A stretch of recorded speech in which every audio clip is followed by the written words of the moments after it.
So our panel is going to be chaired by Graham Gordon, who is the head of public policy at Cafod. So for Cafod, and I think I mentioned it earlier but didn't explain the acronym, is Catholic Agency for Overseas Development, and it's based in the London office. He works on global issues such as climate change, agriculture, debt cancellation, and responsible business. Graham has over 25 years' experience working in international development for a variety of faith-based organisations. This includes many years with a local human rights organisation in Peru, working on peace and reconciliation and indigenous rights. He has travelled widely across Africa and Latin America and seen firsthand the difference the church makes. So I'll hand over to Graham, and then he's going to hand over to the panellists to introduce themselves, I think.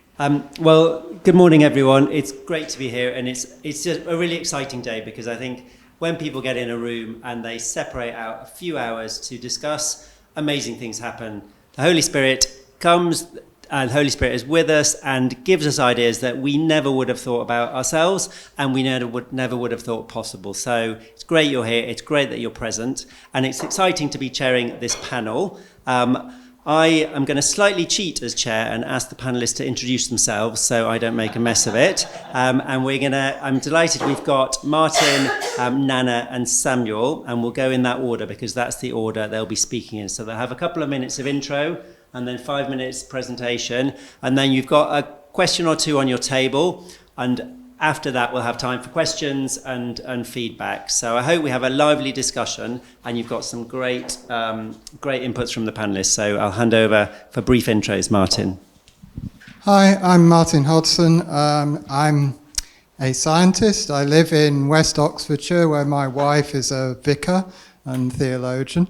A lot of the time, I work on what you might call secular environmental science at the two universities in Oxford. I still teach and do research there. Currently doing some research on carbon sequestration in soil, just to give you an idea. But for probably 2/3 of my time, I work basically in the Christian environmental movement, particularly in the education area. And so for many years, I've been involved in education with the John Ray Initiative, a small charity which was set up by the climatologist Sir John Horton 25 years ago, actually. And we basically do conferences, courses, publications, that sort of thing. And we've been doing that for quite a long time. And the most recent stuff that we've been doing has been getting into the theological colleges, which has been fantastic. And this last summer, I had the opportunity to speak to the Common Awards conference, and they had a whole conference on climate crisis and environmental crisis. So that, I think, is really positive because it means that our future ministers are going to be going forward with these kind of things on board. Thank you, Martin. Hi, good morning. I'm Nana Francois. I'm the Chief Executive of Opportunity International UK. That is a UK charity that uses microfinance and formal financial inclusion to help people in the global south have more sustainable livelihoods. The people who we work with are the ones who we say should not be left behind. It's the women, it's the youth, it's the people with disabilities, it's the refugees. And a lot of the issues that we're talking about today very directly affect them. So when we're talking about sustainable livelihoods, it's about how do you make your rural livelihood sustainable? How do you keep the kids in school and allow them to be able to get the bus and get to where the school physically is? It's those really practical elements that are a key part of our work. Now, before I became Chief Executive at Opportunity International, I was part of the Faith Invest team, and I'm so happy to be here at this conference, to be part of this work, and really to kind of see the continuation and growth of the mission that we have to help faith groups of every faith, to really invest in a way that's fully aligned to their values. And to kind of do that, not just through the philanthropy and the doing good part of your money, but through everything that you have. I think the other relevant thing that I'm on right now is I'm part of something called the Impact Investing Institute, which is all about transition, which Lorna spoke about just a moment ago, the challenges of transition and having both the environmental lens, the social lens, and the community voice, which is at the heart of everything. Before that, I was in South Africa for 7 years doing retail and business banking, and I started off in the City of London, so I think I'm moving in the right direction. We shall see. Samuel. Thank you. Good morning, all. I'm Samuel Williams. I'm the Private Sector Partnerships Lead at Christian Aid.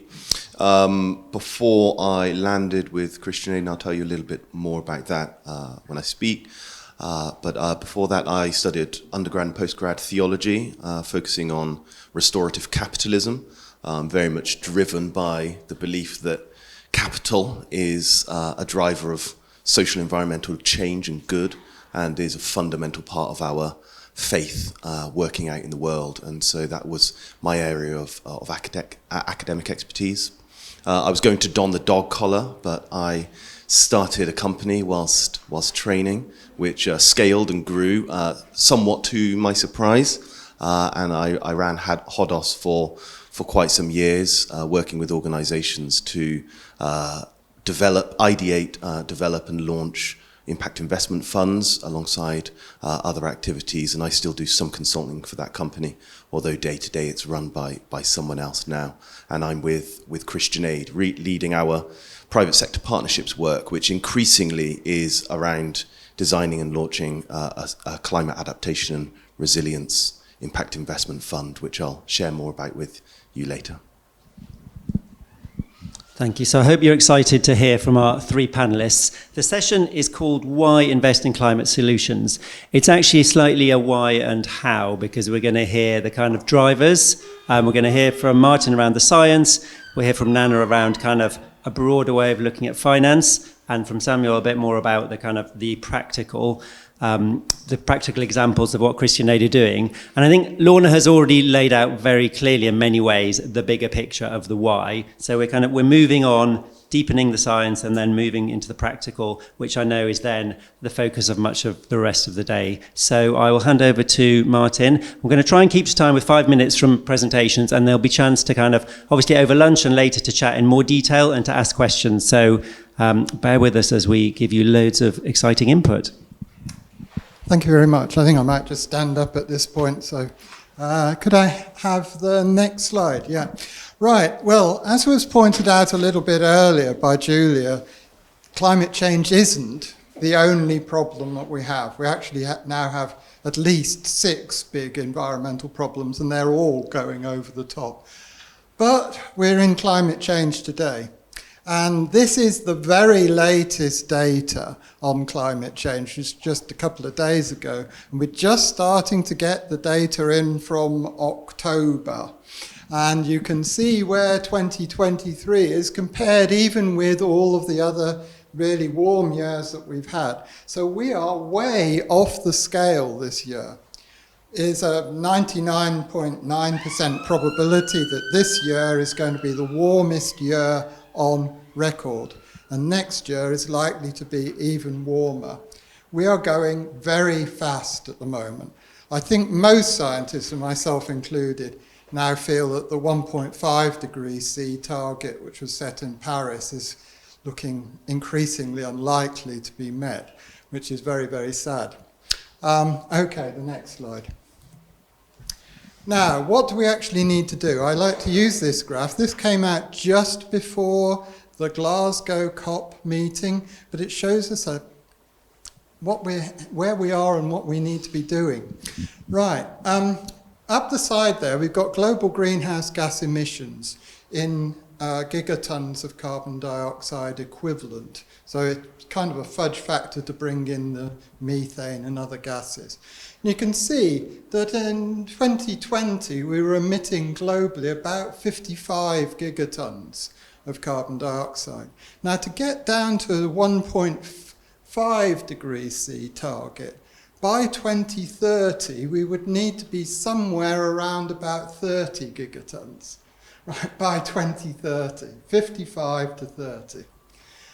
Even to get to the 2 degrees C target, which was set in Copenhagen, we'd need to be somewhere around about 40 gigatons. So it shows you how far off the target we are. Now, governments before Glasgow were asked to submit what are called their nationally determined contributions, or their plans for cutting carbon emissions. Now, this is what they say they're going to do. It's not, of course, necessarily what they will do, but what they say they're going to do.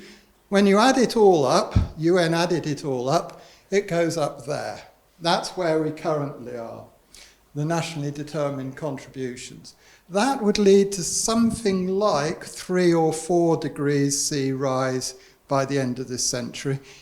If we're fortunate and we don't hit any of those tipping points, which of course could set it off even further up. So that would be disastrous for us, for the planet, for biodiversity, for absolutely everything. Okay, last slide.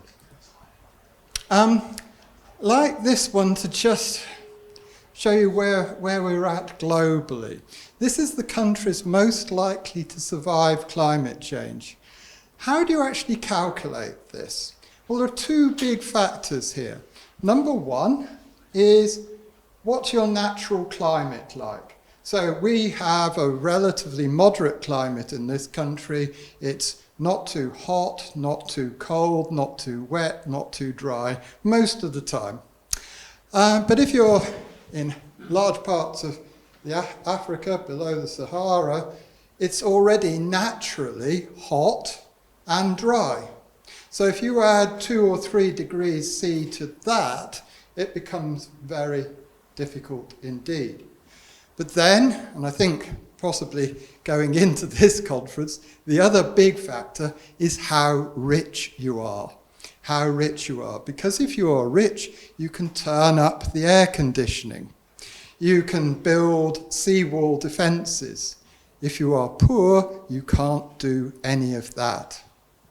And so if you add up all of this, it's a very neat, intelligent living sort of idea, you can see what's happening. Good news is that for us here in the UK, we're in one of the best places in the world to survive climate change.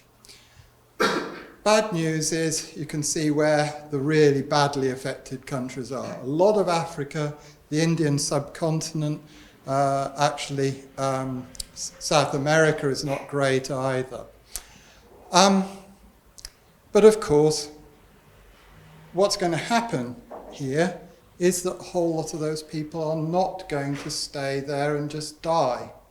They are going to be moving. And so if we think we have a migration crisis now, imagine what's going to happen if we get runaway climate change. And so a lot of them are going to be moving north. They already are, and it's just going to get worse and worse. So at that point, I've had my 5 minutes, and I'm over. I'm finished. Thank you.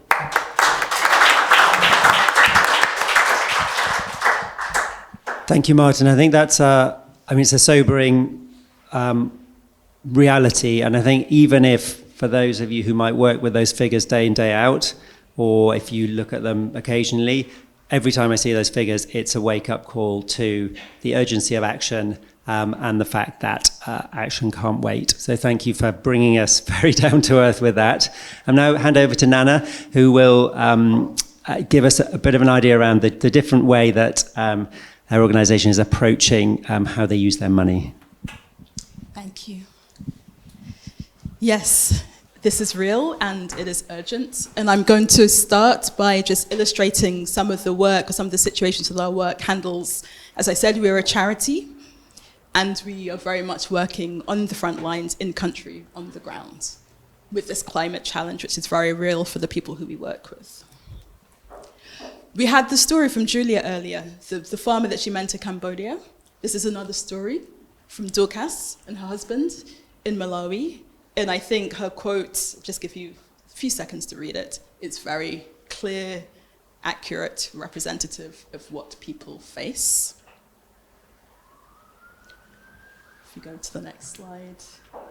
This is what they were facing. This is a little bit of a scene of Cyclone Freddy. And if you click again, you'll kind of see some of the stats around Cyclone Freddy. Now, the point is, the previous year, you'd had Cyclone Anna, which at that point was the biggest ever cyclone that had hit Malawi. Next year, you get the next biggest one. And I think it's very much illustrative of the way climate is going. Things are getting worse and worse. Adaptation is critical for people who don't have the time for the new technologies or better finance to work. And that is a lot of what we do need to deal with. And the numbers, I mean, these are direct impact numbers. You can imagine the fall across from doing various things, from doing more. So if you go to the next slide, this kind of says, what we're trying to do at a very practical level, still very much using the philanthropic approach.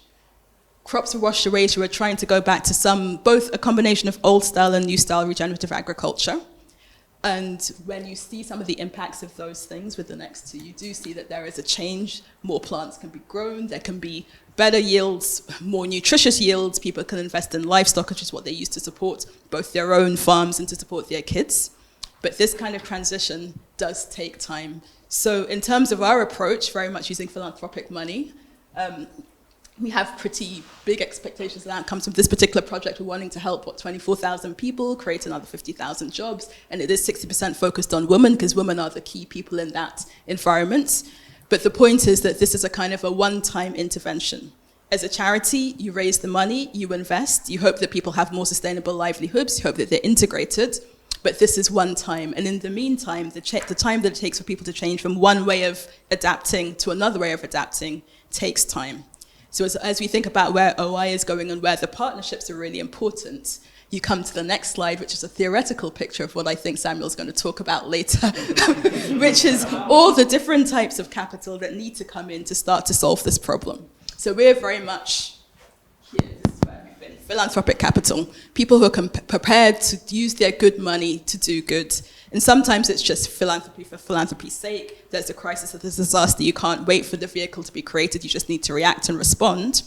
But as people's livelihoods are getting more sustainable, as they are getting into regenerative agriculture, as they are improving their yields, as they are able to grow their businesses to diversify and actually become income-generating parts of society rather than just a burden on whatever state exists, there is possibilities for others to come in and invest and say, there is a sustainability, not just in terms of people's livelihoods, but in terms of the financial structures that exist. And so what we're trying to do is to be part of both sides of a 2 or 3 part solution. We want to encourage philanthropic capital to come and try those new ideas, invest in the people exactly where they're at, and then we want to work with others to create the vehicles that allow even more flows of money to come through so that these solutions can be sustained. We don't have much time, but for the people on the ground, it does take time to convince them and to make it affordable for them to do the things that we know are better for the planet. That's very much what our work is about, and I don't know how long I've taken, but I will pause at this point and move on to Samuel.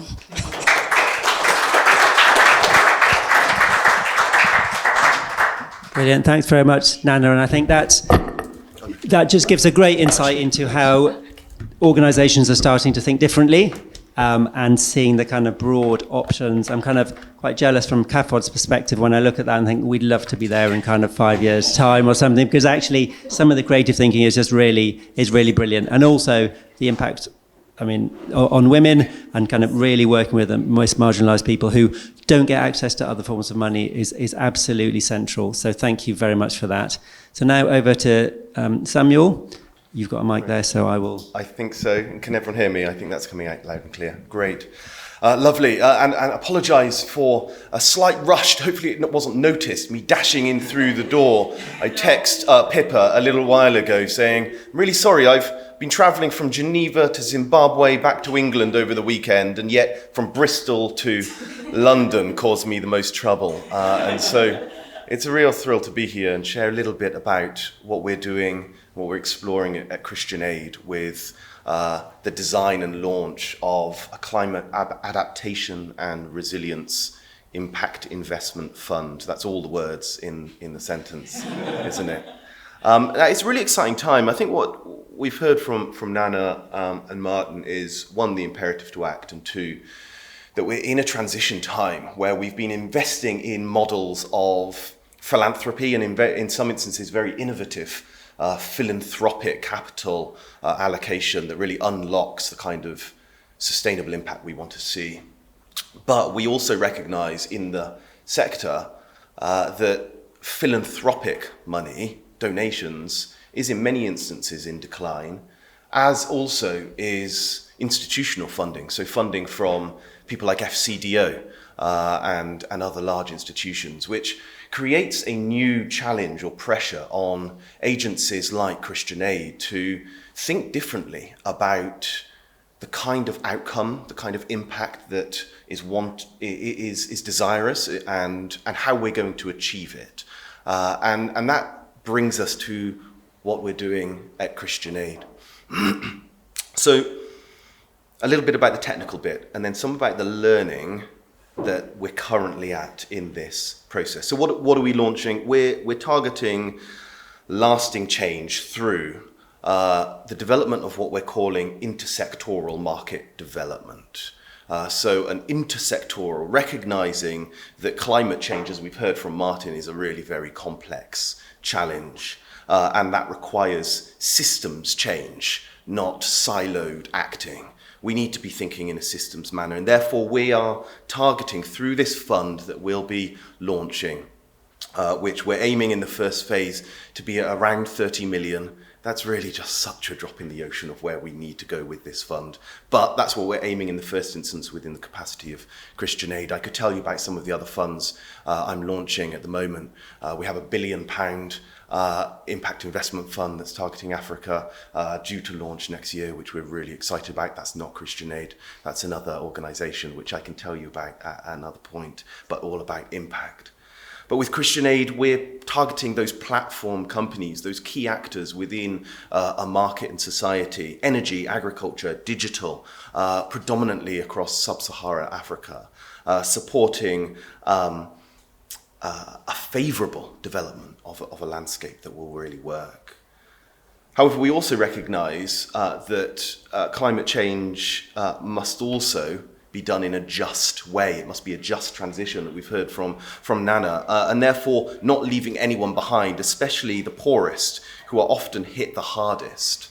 And therefore we'll be mobilising funds through concessionary debt finance. This means that we'll be investing in enterprises that drive forward those sustainable solutions that we want to see, but without us as asset owners stripping equity value from the entrepreneurs and founders that are there within these marketplaces. We think that's really important, therefore being fundamentally catalytic in what we're trying to achieve, supporting, enabling and facilitating. And so what are some of the important lessons that we've learned thus far in designing and aiming towards launching this fund? Impact investment is not simply a new source of money to continue doing the same things we've always been doing.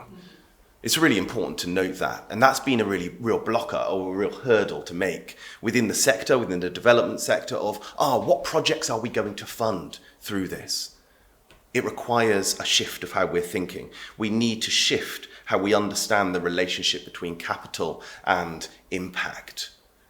And therefore, we need to understand really what impact means. We are called to ask, how can we shape a thriving future for people and planet for the long term? And this is complex and requires creativity. And for this topic today, church investment, I'll draw to an end here so we can move to questions, but church investment in climate solutions, I think, should be able to anchor itself around a real strong set of first principles in a complex and challenging environment that requires creativity. Why? Taking me back to my theological days. Well, when we are principally made in the image of a fundamentally creative God, we should be, and I certainly believe we are best equipped to be divine artisans, shaping the marketplace, creatively shaping our investment approaches, not simply looking for new funding sources to do the same things we've always been doing. Church investment, as Christians, I think we're principally created in really quite an extraordinary way to be creative investment and asset managers. So that's creativity. And lastly, we need to be working beyond the silos. We need to be working beyond the silos. So often I speak with people in roles similar to me, or indeed across our agency at Christian Aid, and the desire to invest in single asset classes or the desire to really narrow the focus. I understand all of that. Absolutely. But one of the strengths of the church is the fact that we are a deeply diverse yet cohesive body of Christ, working together within our divergence in a funny way. That enables us, I believe, to develop a first principle of our investment strategy, which is based upon complexity being our strength, complexity being our ability to identify opportunity when others think it's a mess. Because we are fundamentally, as the people of God, unity within diversity. And so it brings us to be brave and to explore what impact really means when we're going to step into being divine artisans in the hands of God, as Middleton calls it in his wonderful book, The Liberating Image. I'll leave it there.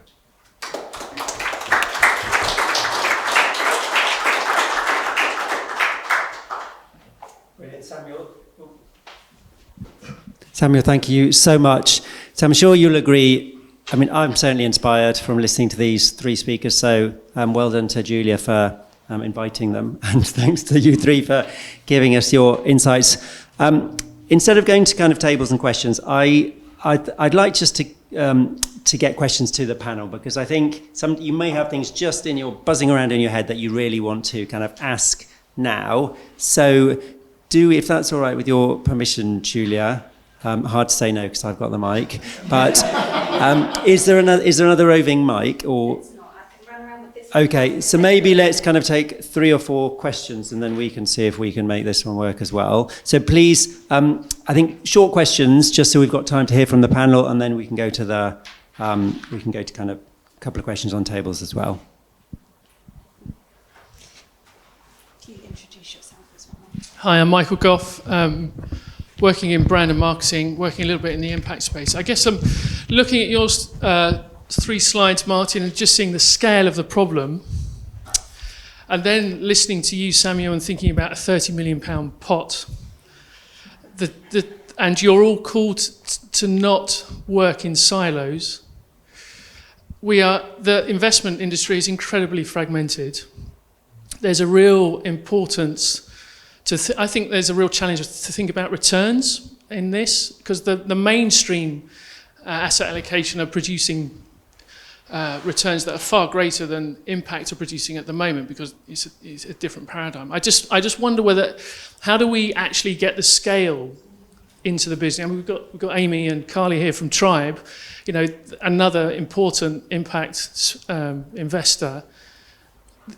Time is running out. And £30 million, Snowball's another one, also got 40 million pounds, is just not the scale that we need. How do we address this scale, and how do we challenge the assumption of returns?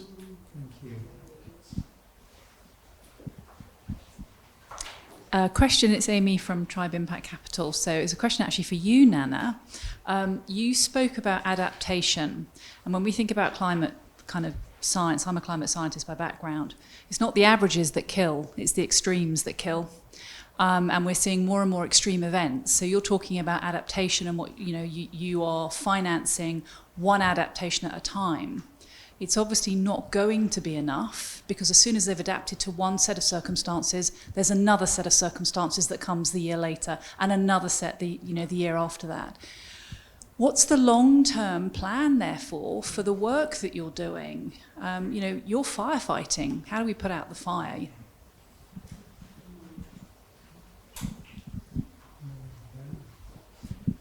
Thank you for excellent presentations, all 4 of you.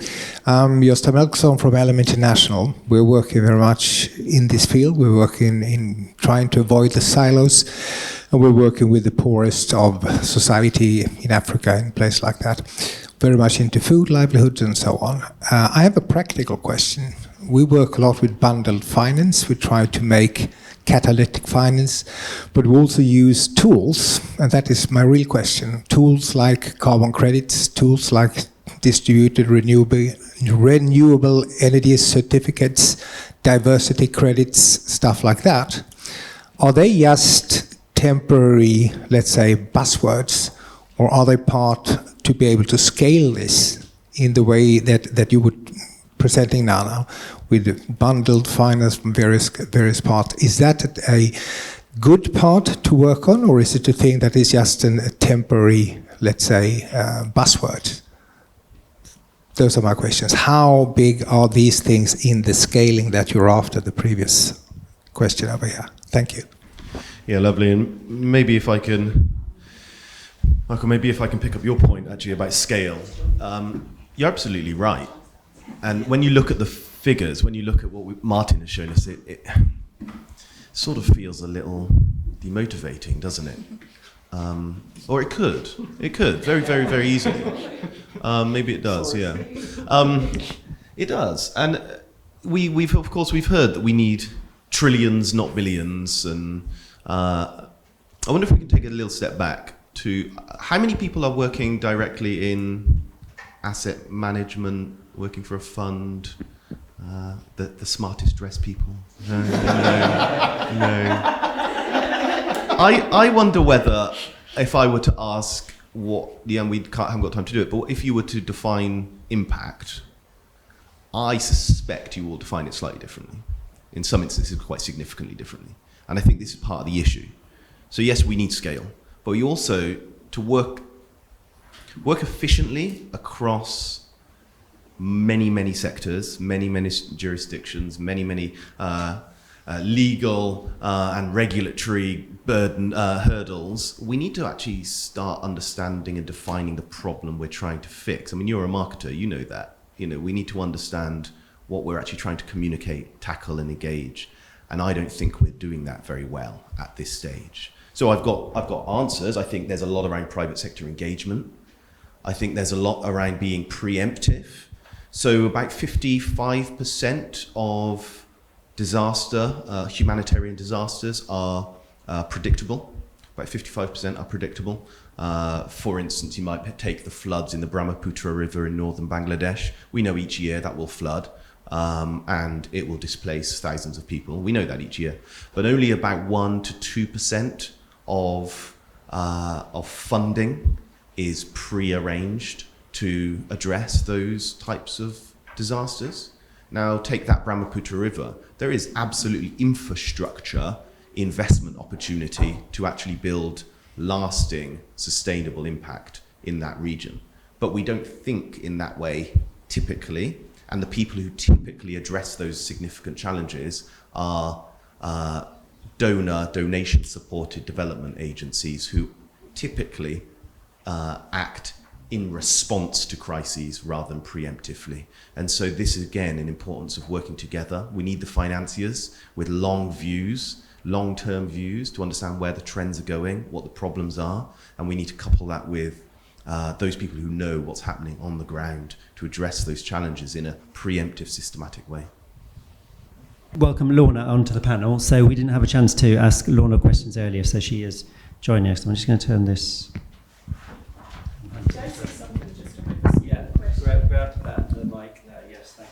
Yeah, I was just going to try to answer Amy's question or comment there. I mean, I think, yeah, the question of scale is was it you that asked the question about scale? You asked the question about scale. Drop in the ocean, absolutely. I mean, change has to come from somewhere, and it's the reason to me why these kind of conferences or conversations that are building bridges and linkages across the aid sector, the finance sector, philanthropy, need to become much more practical. And hopefully this afternoon's conversation we can get into some of the practicalities of how do we work together. Because to me, as I was trying to say earlier, is this alliances, the need for more alliances around putting these, how do we use capital to put these issues, how do we define impact and put that front and centre in what we're doing. And I guess if you have a broader alliance, you start to mitigate some of the risks. And we see that in the work that Faith Invest does. We need to normalise, and it also becomes part of creating demand. I mean, surely within our churches, the message, I mean, I never we need to be reminded, like we almost should, I mean, it'd be quite depressing to wake up to that message every morning. But we need to be hearing this more often, and our churches need to hear it, but then be hearing some of the solutions. So alliance building is so important now across the different different types of asset owners and managers. And then to come together to look at where the big sources of concessionary capital are that are aligned to these values. Faith Invest has a long-term process that we're involved in with the Green Climate Fund, because that's where some of this larger scale concessional capital should be coming from. I mean, it hasn't been working in the way it should, perhaps, because it's been tied up in red tape as a UN statutory instrument. It's not really delivering. But hopefully with the new leadership there's an interest in working with faith organisations to build out the kind of instruments that Nana and Sam were talking about, but ensuring that you can scale those through working both with the kinds of the scale of capital that Green Climate Fund can bring as first loss, and then enabling the myriad of faith-based organisations who have such networks at the grassroots to scale up some of these solutions. And then I think as faith organisations, investors, churches, however we define ourselves, we have to take an interest in how we're going to reform the system, because the system is working against the change. Like, it will always be a drop in the ocean. And in particular, the initiatives like the Fossil Fuel Non-Proliferation Treaty, which is designed to cap fossil fuel emissions and send a powerful signal to the markets that these are no longer safe investments. Thanks, Nana. Do you want to pick up the questions to you? Yeah. Thank you. Let me tackle the firefighting one, because Amy, you're completely right. We basically are firefighting. And we are likely to be for some time. That is where we're at. That's where our clients are at. That's where our work is based. We do try to, and we're a bit late to the party, but we have started to try to integrate some of the mitigation actions as well. So some of the funders who support us also look to what can you do to be part of carbon capture? Can you be part of the carbon credits market? Can you contribute in that way? But essentially, we are adapting because that's where people are. What we can do, I think, is through our work signal the need and the urgency for the mitigation solutions to come. And in that way, we can try to have a slightly louder voice with those who do have concessionary capital, which should be going to these bigger solutions. So some of the work we're trying to do with some of the more complex stuff is, can you get some of the DFIs or some of the debt capital parts to come and invest in the future solution? It looks like what they're familiar with, but it solves the problem that we're facing on the ground. But I think, I can't deny, we're firefighting, and we hope we don't get worse fires. But that is where we're at. Martin, do you want to come back from? Yeah. Well, what can I say? First of all, I do these talks quite often, as you probably gathered. And generally speaking, I have my wife after me, and she does the theology and the hope and all of that kind of stuff. So I'm very sorry if I've depressed you all today. I suppose I'll kind of jump in a bit from Cafod, a couple of reflections. I think one reflection is, I suppose, theological in terms of the image that Corinthians gives us of one body, many parts. So I guess the discussion today is, what can we do within our scope?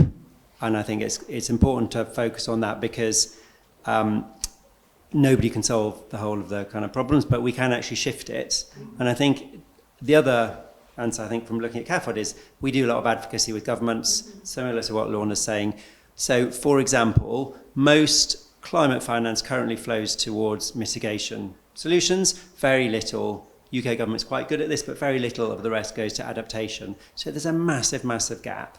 And most climate finance goes to middle-income countries, particularly mitigation, to kind of build their renewable energy systems. Very little goes to the poorest countries. So actually, even increasing the amount through advocacy that can go that way. So getting debt cancelled, getting governments to use other kind of capital vehicles to get money into some of the poorest countries, where investment simply won't go if they want massive, massive returns, is what we are trying to do. And actually trying to change the debate on tax, on kind of taxing the heaviest polluting industries. So that is what Cafod with other groups, with groups here do.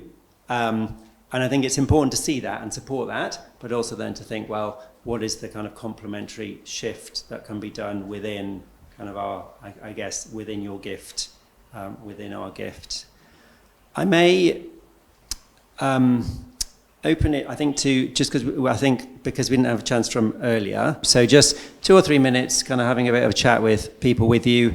Anything that's challenging, anything that's a question still to be answered, and then we'll come back to 3 or 4 more questions. Thanks. Maybe we'll start with tables who, if we can do that, who haven't asked yet. That's a very good memory test for you. Guillaume Hugh from Climate Connect Digital. My company specializes in the voluntary carbon market. Another controversial topic for later, maybe. But what I see in my work, so what we do is we work with forestry project developers and try to convince investors to invest in the projects they're trying to implement in the Global South. Often, very often, and that's going to echo a conversation we just had here at my table, regardless of the number of sustainable development goals that you can align, that you can show to your investors, even after showing a very thorough risk analysis of the project, the problem is going to be the internal rate of return of the investor.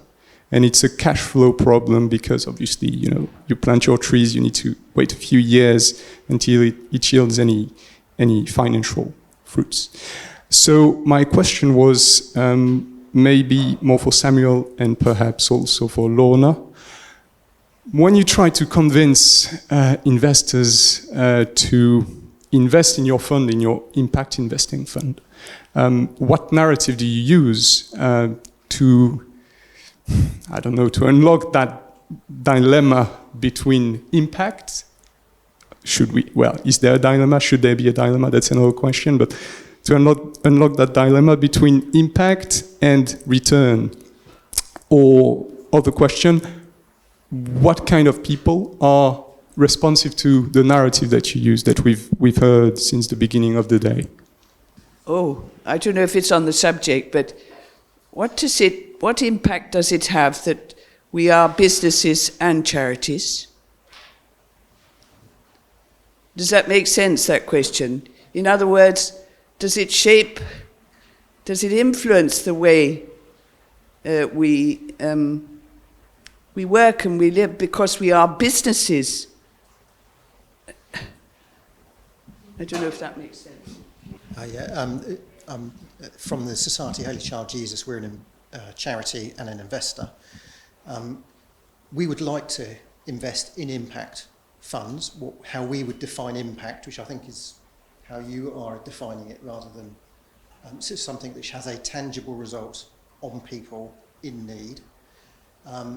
Our issue is accessing them. So our investment managers don't seem to be able to access what we would define as true impact funds.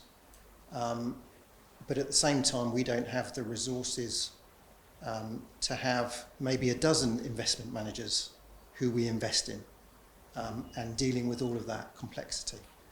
So I think from my perspective, there is a lack of ability to access some of these funds, and how does that get addressed? My background is I'm a chartered accountant, and I used to sort of get very heavily involved in anti-money laundering and corruption and things like that.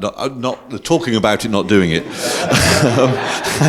And as soon as you started talking about putting in large-scale stuff into countries that are the poorer countries, you look down the Transparency International Index and you're getting huge corruption issues. I just wondered whether you've come across this as a problem or you anticipate it as a problem. So, hi, Linda from the Church of Sweden.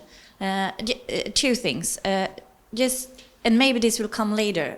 I'm sorry, I can't stay all day. But all the things we talk about ends up when we go back where I'm from, when I go back to the investment committee, and I will have these cases, it will come down to risk and return, right? So I think it must be more transparent what we can expect of the different churches or associations. What kind of risk are we willing to take and why?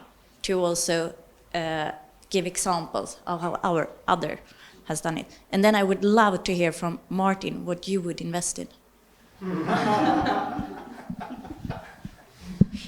Great, thank you for those questions. So I'm aware that the good news is that you can carry on the chat when we have coffee in about 7 minutes. I might go in reverse order, starting with Martin, Nana, Lorna, then to Samuel. So questions around what would you invest in, how do we find the funds, about the kind of risk and return issues with voluntary carbon markets and other investments. So pick the ones. If you don't feel as though your question is answered in this, nobble the person in the break, please. Thank you.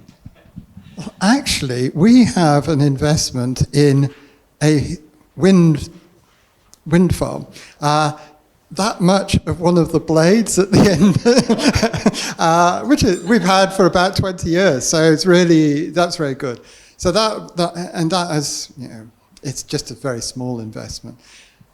I think one of the things which has hit us actually just before the pandemic, my wife had an investment opportunity and invested in renewables, and it's actually taken quite a big hit over the last few years. Which it was a pension fund, and actually. I think because of the war in Ukraine, those sort of things have taken a hit. So, it's a bit of a plus and minus, but I think our wind turbines, we can still see them. They're really rather beautiful. Maybe to start with, again, the risk and return. I mean, so one of the things that we're thinking of that I didn't speak about is that we tend to work through banks or financial institutions of certain descriptions. And the ones who serve our clients tend to be the smallest, and therefore they have the most expensive costs of funding. And it is relatively simple, actually, to construct a financial model where if they deliver the impact, you can give them a lower cost of funding, give some of that return back to debt investors. So it may not be much above market, it may be at market, but at least if you're using that kind of commercial banking, their cost of funding was X, it's now Y because they're delivering Z. You can create a financial model. And I think the point about transparency is very clear. That's why most of the institutional money kind of goes into big infrastructure, things that are safe in the middle-income countries with no corruption risk, and doesn't go very much into the countries where you need more. And maybe that is one of the challenges for those of us who see the problems and who can try to speak both languages to be much clearer around if there is a trade-off, what is it, and why you should take it anyway. And in terms of that impact narrative, I guess it's the same thing. It's funny how as soon as you talk about impact, people kind of really change their criteria as to what's good and what's bad. When you were just talking about financial returns, it was kind of anything above market is fine. Since you talk about impact, like they have ridiculous bars on both levels. And I think to some extent people miss the point. And I think especially if you're talking from a faith perspective, like everything, the return is not just financial. Everything that you're doing has an aspect. We used to talk about it in Opportunity International that it's about financial return, economic return, but also the spiritual return that you're giving. The fact that you are investing in people and in their future has something. It may not be tangible in the sense that we're used to, but it's something that we should care about too. Let me pass on to one to answer a few of the other questions. Yeah, no, I think Nana answered perfectly and much more comprehensively than what I was going to say as well. I mean, I think we're facing a real challenge of the dominant model of risk and return. That's really because the mainstream asset management community is behind the curve on assessment, or is seeing through a very particular narrow lens of what is a risk and what is a return. So I think, and then on top of that challenge, we have the challenge that, I can't remember your name, David cited, that many of the faith asset owners are small or medium size, but they lack the internal capacity to do the due diligence, to do their own assessment of risk according to faith principles. So, and based on the reality of the climate science. So you're entirely dependent on what the industry standard is in terms of assessment, which creates this real kind of cycle of, well, we can't do anything because the people we trust are telling us that it's not prudent, that the return won't be sufficient. So I think there are plenty of examples. So I mean, in terms of, I mean, we don't have our funds as Faith Invest. That's not what we do. So we're not trying to attract investors. But in terms of the narrative, I think it is about stepping right back and thinking more broadly about the faith narrative and how do you put faith into this, faith first. And we'll hear this afternoon from David and his colleague much more around this first steps you need to take in terms of the governance of investments within the faith institution, because that's the first step, like assessing what your values are and then having your investment policy and guidelines clear and getting the buy-in from the leadership and figuring out what your appetite is for risk. But risk as you define it, not risk as somebody else. There's a moral risk, there's an economic, there's an environmental risk. So taking that first step, which many faith organisations don't take the time to do because we're so pressurised to have the returns. And then looking at how coming together and collaborating or entering some forms of consortia, other ways of pooling capital could enable the risk to be shared in order to move into something different. Okay, really quickly through some of those questions. A lot has been said, so I'll try not to add to that. But I think there's something around the narrative that is around long term. There's a wonderful book, The Good Ancestor. If you've not read it, you ought to. Roman Krasnarek, I think his name is. Really wonderful book. Long-term thinking, long-term impact. And cathedral thinking is what it's sometimes called, right? We need cathedral thinking. That's part of the narrative. And living within boundaries is part of the narrative. We want to continue investing. There's a capitalist element in that, right? There's a sort of what they call a sustainability risk in terms of the sustainability disclosure regulations. There's what is going to impact our future financial return? Well, by overexploiting the market and the planet. So they're fundamentally interconnected and fundamentally capitalist in a way. How do we safeguard our investment? By investing wisely, which means not over-exploitively. So there's a narrative around there. Business, I thought the business charity thing was really a really interesting point. If I might have misunderstood it slightly, but now the limited company is, of course, has been an amazing thing for us to be able to grow industry, and we've seen it for many centuries. But limited liability is also an issue, right? If it enables us to exploit and to not face the consequence, or to take excessive risk and know that it won't come back to us. Now, again, I think there's a faith principle that teaches us to be good stewards, which means that the limited liability, the company, the business element should enable us to take sensible stewardship rather than exploitative risk. And so I think there's something in limited company. A couple of really quick points. Impact, I think there's, as Lorna said, there's a question about how we define impact. Now, I think, as we noted, it's probably defined differently from firm to firm. I think, the GIN has a helpful definition of what impact is, but ultimately, we hold that as asset owners ourselves to understand what type of impact are we wanting to achieve. And that does then sometimes present an issue of accessing those opportunities, as we heard from one question. But I think part of that is a question around private and public. And that these are conversations I'm having right now. We've got funds that need allocating, but it's really difficult to access the type of opportunities we're wanting to deliver the type of impact we want to, whilst maintaining in public companies, public opportunities. And so it's a real challenge. Again, that brings us to the risk and what we're willing to engage with. I haven't got time to get into the transparency piece yet, but yes, is the answer. We've been working with a fund that will be based in BVI in the Virgin Islands, predominantly investing into Africa, significantly to Nigeria.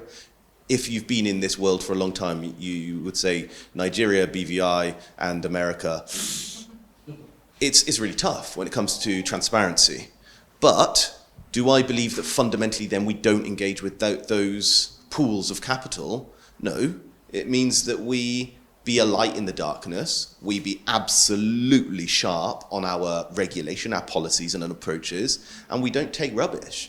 We stand on the truth that Lorna's been talking about and the strength that we've been hearing as faith-inspired, aligned asset managers to say that we can shape the way we want to allocate our capital, not follow in behind the ways that others want to do it to maximize financial return and avoid as much regulation as possible. Let's be bold in that, and let's start leading the way. I think that's the challenge that I would like to leave us with. Thank you. Well, plenty of food for thought there to take into your break and discuss for the rest of the day. So please join me in thanking Samuel and Lorna and Nana and Martin for their contributions.